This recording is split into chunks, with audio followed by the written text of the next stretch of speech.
আচ্ছা, যদি আমরা এখানে সূত্র না ছিল, এমনি নর্মালি এখানে কয়টা ত্রিভুজ পাবো? এক, 1 2 3 4 5 দুই, 5টা। তিন, চার, আর বাইরের একটা, 5টা। মানে এক, বাইরের একটা প্লাস চার, পাচ্ছি পাঁচটা।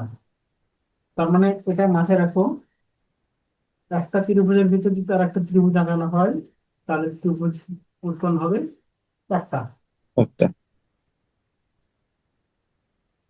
তাহলে এখানে এটাই সূত্র, যে একটা ত্রিভুজের ভিতর আর একটা ত্রিভুজ যদি আঁকা হয়, তাহলে চার যোগ হবে। তাহলে এখানে সিস্টেম দেখো, বাইরের ত্রিভুজ একটা এক। প্লাস, এই ত্রিভুজ যখন আঁকছি প্লাস চার, আবার যখন এই ত্রিভুজ আঁকছি প্লাস চার, 5টা। তাহলে উত্তর হচ্ছে কত? নয়।